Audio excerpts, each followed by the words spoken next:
In Justice Home Affairs is called an acquis. And the acquis is a collection of all the measures that have been agreed. So they've been inherited. The Trevi era was built on by the Maastricht era. The Maastricht era also incorporated the whole Schengen agreement, which was called not inside, but a group of member states getting together to have their own arrangement. That was incorporated into the Maastricht Treaty. So you've got Trevi, built on by Maastricht, which included Schengen, and then Amsterdam, which incorporated all of that. It is reckoned to be now something like 1,600 measures. That's both of law and what's called soft law. They're policy statements. They're decisions to cooperate. But they are the acquis. It was this acquis which all the accession countries which joined, the 10 countries which joined the EU, had to sign up to. Not only sign up to it, they had to not only sign up to it. Apparently, the JH acquis was about this thick. They not only had to adopt that into their national legislation, so they had to understand it, to adopt it, but they then had to actually implement it, which was an extraordinarily laborious process. It was made even more complicated because the EU decided that of the applicant countries, none of them was allowed to have copies of what the others were saying. In other words, they weren't allowed to know what was going next door to them. But of course, the key thing about this acquis was they weren't actually allowed to change a dot or comma. This is the acquis. And this is the sense of what is going on. Now, the reason why it's important to civil liberties groups, and I'll come back to see them 2 or 3 times, is as I go around Europe, everybody is very concerned with their national struggles. People obviously are in the UK, they are in Ireland, they are in Greece, they are in Spain, when I've been this year, they are in Greece, they are in Bulgaria. But I always use the triangle argument. There are many civil liberties groups in the last year have been fighting against what's called mandatory data retention, that's surveillance and communications, that's getting copies of the traffic data of your phone calls, emails, mobile phone calls, fax, and now your internet usage, which isn't just traffic, by the way. Monitoring your email usage, your internet usage rather, actually reveals the content because it reveals the pages you've looked at. It's not the same as it's the traffic of your emails. You haven't got the email, but you've got who it was to and from. But the internet usage actually monitors the content of what you've looked at. But there's campaigns around Europe campaigning against this, but the fact, of course, that was adopted in the European Union in 2004. The triangle is this argument.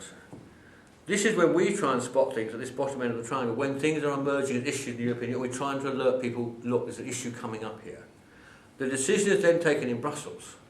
Directive regulation, usually directive or framework decision. That now comes down to national level to be implemented. And a lot of fighting happens at the stage of implementation. It's too late to fight it. I mean, you can change it at the edges and adapt to national law, but you cannot fundamentally change it if you haven't influenced what happened in Brussels. It's a very simple argument. So that is my theme, obviously, is the importance of what is happening in Europe.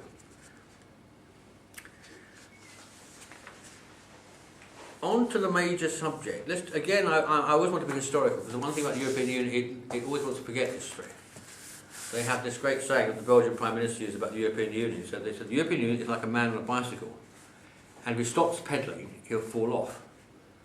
And I always think about this, think, hang about a minute, if this man keeps pedalling and pedalling and pedalling, one day he's actually going to bloody fall off. You know, it is a very daft argument. And they're not very good at thinking about what history tells us about the present is to tell us about the future. And what I want to look first at, what was happening before 11 September, and to what extent the war on terrorism and the attack on civil liberties and the surveillance society and some of those ideas, which in a sense are in fact fiction and film, now seem to be becoming possibly part of everyday life. How did that come about? Why is it happening? Why has it happened since then? Was it simply a reaction to 11 September?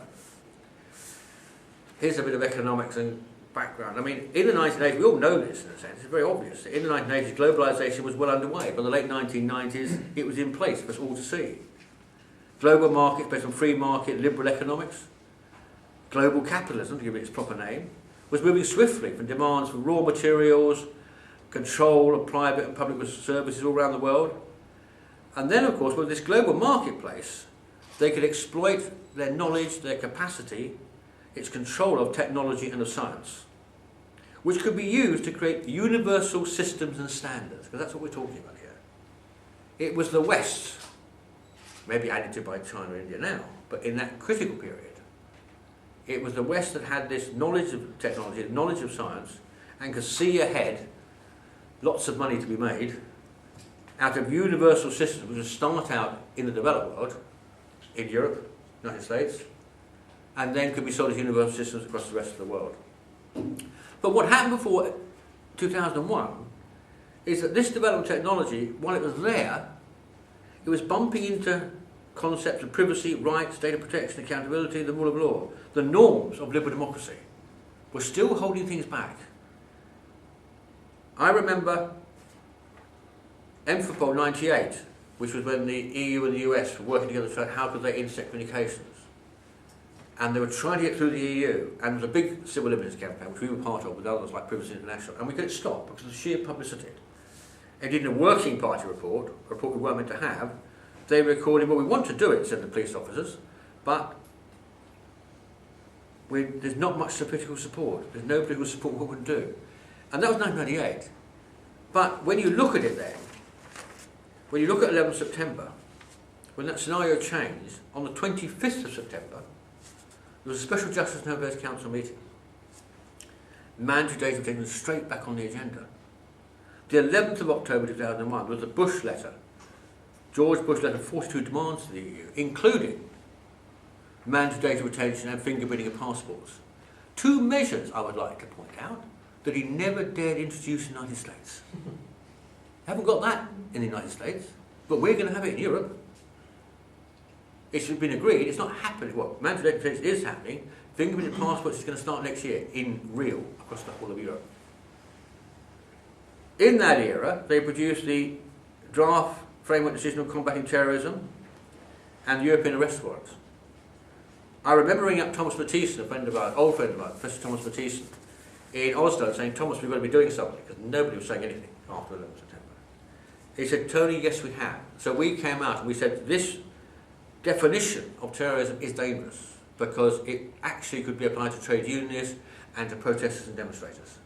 And it was very hard in that autumn to get anything done, but we did manage to get a declaration in, making it clear it was excluding, even that difficult climate, we managed to get something in saying, no, you cannot cover normal democratic dissent, demonstrations, protests, trade union activity, discussion of views. By the time of the Madrid bombings, that's in March 2004, we could take stock in us. We were quite lucky, because we do have this way of getting hold of documents we're not meant to have. And that's one of our jobs, is to get hold of documents which they're not publishing. And we managed to get a lot of documents immediately after Madrid, and when they produced their action plans, we were able to look at what were the 57 measures they were proposing. And we did a scoreboard, 1 to 5.